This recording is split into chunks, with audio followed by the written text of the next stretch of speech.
Alright guys, I'm back with my review of WWE's Payback 2014.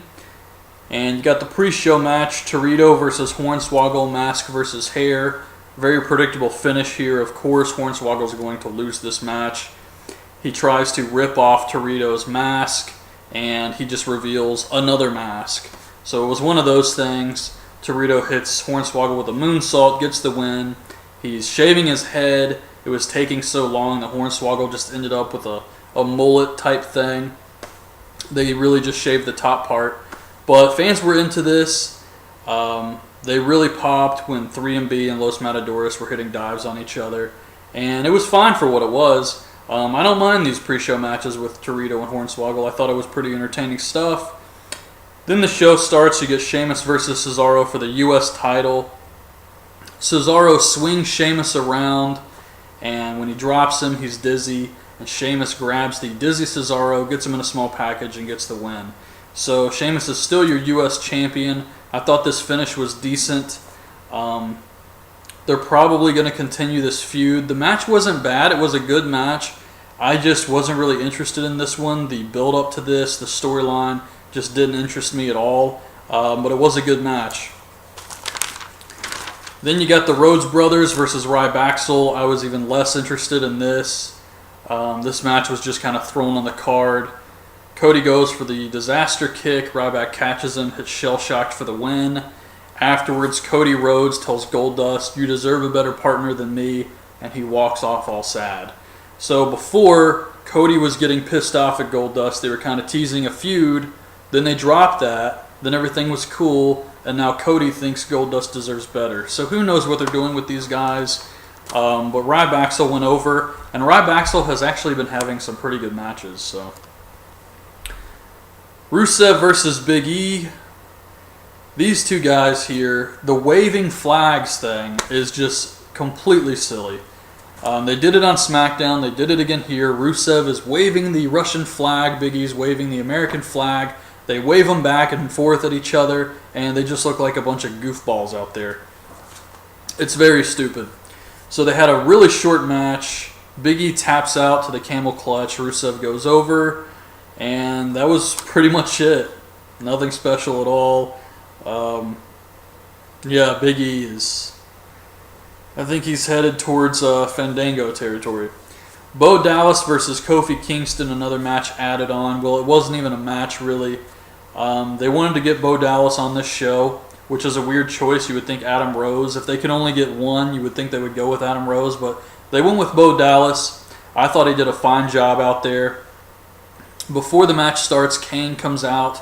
He chokeslams Kofi, tombstones him, and then he leaves. And I don't know if this whole thing was to just get some heat on Bo Dallas or make sure people didn't forget about Kane or both or what. But afterwards, Kane leaves. Bo gets back in the ring. He tells Kofi that he's going to be fine. He's going to be back to normal in no time. He just needs to Bo leave. And I thought it was really good. RVD versus Wade Barrett for the Intercontinental title. RVD is old as crap. It's sad. Watching him miss moves is actually funny now. So when he goes for the frog splash and he misses, it's funny. It's comical because it looks like you have this old man out there still trying to go, and he's just embarrassing himself. And Wade Barrett, actually RVD goes for the split leg moonsault, misses that, Barrett gets the knees up. So RVD lands on his knees, he's hurt, and then he turns around and Barrett just nails him with the bullhammer and gets the win. So it's really funny to watch these RVD matches where he just gets destroyed. Stephanie calls out Daniel Bryan. She wants him to hand over the title, and he comes out. Fans are chanting CM Punk because they're in Chicago, and Stephanie says that the fans want Daniel Bryan to quit just like CM Punk quit, and that's the first time they've mentioned Punk since he did quit. So I thought that was kind of interesting. Brie comes out and she calls Stephanie a bitch again, and she says that she's not going to just be a victim. So she quits, and then she slaps Stephanie, and Stephanie just gets this shocked look on her face, and she walks away. She doesn't say anything or do anything, she just walks off. So Daniel Bryan is still the champion, which I guess means he's going to be back relatively soon. And Brie Bella quit the WWE, so she really shouldn't be on television anymore, but you know she will be. It's Bray Wyatt versus John Cena, last man standing match. Cena has this never give up sham wow thing he's been coming out with the past few weeks. Before it was green, now he's got a new one that's black. I don't know what this thing is. It looks like a dish rag, like a sham wow. And Cena just comes out and holds it up, and then he runs to the ring. What the hell is that thing? So Cena has the Usos in his corner to prevent the Wyatt family, Harper and Rowan, from interfering in the match. Bray gets hit with an AA, and he sits up with the Exorcist pose. I really like that spot. And then the Wyatts start fighting with the Usos, and then both teams just vanish. They fight up to the back or something. They never show us what really happens, but they just kind of disappear. So it's down to Cena and Bray Wyatt. Cena is destroying Bray with a chair. Then Bray puts Cena through a table. Cena threw the steps at Bray, and Bray was on the outside, and Cena just throws these steel steps from the ring onto Bray. Look crazy as hell. Major props to Bray Wyatt for taking that, because it could have been way more dangerous than it was. Then we have the Wyatts and the Usos running back out, and they set up some tables. One of the Usos does the butt smash on Rowan, putting him through a table. Then Harper superplexes the other Uso off the top through two tables on the outside. Fans were going crazy for this spot. Cena and Bray Wyatt fight through the crowd, and Cena gets Bray up on top of some equipment or something, and he hits an AA through a box. So Bray goes through this box, and then Cena dumps another box on top of him so he can't get out. Cena wins the match. And this was really good. I really enjoyed this match. It was way better than I expected it to be. I knew there was going to be interference, but the way WWE did this was really smart, having the Usos and the Wyatts take each other out in cool ways with the tables and stuff. So I thought this was a very entertaining match here. Now, I got a comment on the Payback predictions video I did that I'd kind of like to explain just in case anybody else was confused by what I meant. From Ecstasy69, what are you talking about? Bray Wyatt wins most of his matches and beats Cena at the last pay-per-view. Okay, when I said Bray Wyatt has been booked like a complete loser, just because he beat Cena at the last pay-per-view doesn't mean shit. Cena has destroyed the Wyatt family completely. This feud has been going on for months now, and he's beat Cena at one show thanks to a small child. Cena beat Bray at WrestleMania. Cena defeated the Wyatts in a 3-on-1 handicap match. At Extreme Rules, the Wyatt family was interfering damn near immediately. Cena destroyed all three of them. Left all three of them laying. He went to walk out of the cage unopposed. A small child appeared. He was distracted, lost the match. Cena has destroyed these guys. And Bray Wyatt, it's not just Cena. Bray Wyatt needs help to defeat anyone. Even an Uso. One Uso, Bray Wyatt needs interference to defeat. The last man standing match he had against Jimmy Uso on SmackDown, he needed interference to defeat that Uso. That's pathetic. And this feud has been going on for a long time now, and Cena is the clear victor. He has destroyed the Wyatt family over and over again, time and time again. There's really nowhere to go from here. The only way WWE could drag this out any further is if they had Cena come out, the fans are still singing, he's got the whole world in his hands, and he says, you know what, even when I beat this guy, it seems like more and more people are getting behind him. And then they drag it out even further until Cena's just completely destroyed the Wyatt family. But yeah, after this last man standing match, it's clear that Cena has conquered the Wyatts. You can't tell me he hasn't. So, on to Alicia Fox versus Paige, a Divas title match. The fans were singing Adam Rose's theme song here, which, once again, was disappointing. He couldn't make at least one appearance on the show. Alicia taps out, and she didn't freak out. The whole thing with Alicia Fox is that she freaks out. She's a loose cannon. She's a female Brian Pillman. And she comes out here, she loses, and no freak out. The one thing that could have made this match entertaining, they didn't do. This was very disappointing. Very boring too. Then it's Evolution versus Shield, no holds barred elimination match. Batista, for some reason, was very blue. And I don't mean sad, I mean he was dressed all in blue. Every single person in this match was wearing black, except for Batista, who was wearing baby blue and just stood out. In fact, later on they said that trending on Twitter was Blue Tista. So people definitely noticed him. And there was an idea I had for this match. I know a lot of people were saying, oh, Ambrose could turn on the Shield and join Evolution. And I actually thought it would be interesting if Roman Reigns turned on the Shield and joined Evolution. Because if Batista is leaving, and this means the end of Evolution, you could have Roman Reigns turn on the Shield. He would be the last person anyone would expect to turn. And then he joins Evolution and takes Batista's place as the big man. And then you can continue on with Evolution. So I thought that would be kind of interesting, but they didn't do any of that here. However, they did have a really fun match. I really enjoyed this. Last Man Standing match was still better, but this one was damn close.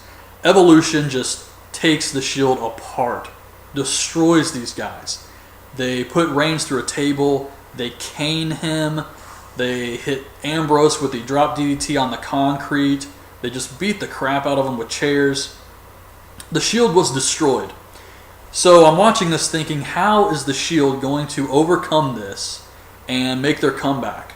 Well, Seth Rollins climbs up the Titantron and dives onto Evolution. Not the top of the Titantron, obviously, but like the little bottom part. So he dives on Evolution. They start to mount their comeback. Reigns hits Batista with a spear, eliminates him. Ambrose hits Orton with the headlock driver onto a chair to eliminate him. And then it's down to Triple H trying to fight off all three. He uses the sledgehammer. Rollins hits him with the knee off the top, and then Reigns spears him. And they get the win. So the Shield goes over here, and it was a really, really fun match. Awesome stuff. It was kind of weird, though, because the match started off, and they were brawling. And then it turned into a regular tag match, which didn't really make any sense because it's no holds barred. So then they just did this tag match for a while, and then all hell broke out, and that's when it actually got really good. So it was like a brawl, then a tag match, and then they just did whatever the hell they wanted, and that was the really entertaining part. So I enjoyed this show because of the Last Man Standing match and the Evolution Shield match. I can't say this was a great pay-per-view by any means, but it was a good show. I enjoyed it. There was nothing really offensive here that would just turn you off completely. Even Sheamus versus Cesaro, that was good. I just personally wasn't interested in that. And they had some filler matches, the Rhodes Brothers versus Rybaxel. But even small stuff like the Bo Dallas Kofi Kingston thing, I thought that was fine. No match was really bad. It just felt like this show kind of could have used some better build behind it.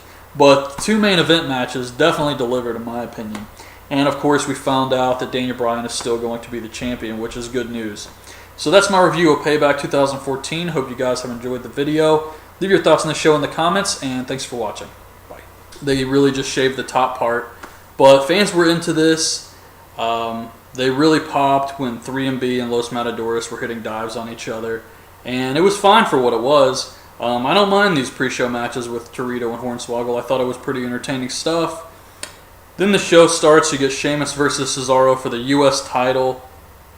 Cesaro swings Sheamus around, and when he drops him, he's dizzy. And Sheamus grabs the dizzy Cesaro, gets him in a small package, and gets the win. So Sheamus is still your U.S. champion. Alright guys, I am back with my review of WWE's Payback 2014. And you got the pre-show match, Torito versus Hornswoggle, mask versus hair. Very predictable finish here. Of course, Hornswoggle is going to lose this match. He tries to rip off Torito's mask, and he just reveals another mask. So it was one of those things. Torito hits Hornswoggle with a moonsault, gets the win. He's shaving his head. It was taking so long that Hornswoggle just ended up with a a mullet type thing. Tells Goldust, "You deserve a better partner than me," and he walks off all sad. So before, Cody was getting pissed off at Goldust. They were kind of teasing a feud. Then they dropped that. Then everything was cool, and now Cody thinks Goldust deserves better. So who knows what they're doing with these guys. But Rybacksel went over, and Rybacksel has actually been having some pretty good matches. So Rusev versus Big E. These two guys here, the waving flags thing is just completely silly. Champion, I thought this finish was decent. They're probably going to continue this feud. The match wasn't bad. It was a good match. I just wasn't really interested in this one. The build up to this, the storyline, just didn't interest me at all. But it was a good match. Then you got the Rhodes Brothers versus Rybacksel. I was even less interested in this. This match was just kind of thrown on the card. Cody goes for the disaster kick. Ryback catches him, hits Shell Shocked for the win. Afterwards, Cody Rhodes. They did it on SmackDown. They did it again here. Rusev is waving the Russian flag. Big E's waving the American flag. They wave them back and forth at each other, and they just look like a bunch of goofballs out there. It's very stupid. So they had a really short match. Big E taps out to the camel clutch. Rusev goes over, and that was pretty much it. Nothing special at all. Yeah, Big E is... I think he's headed towards Fandango territory. Bo Dallas versus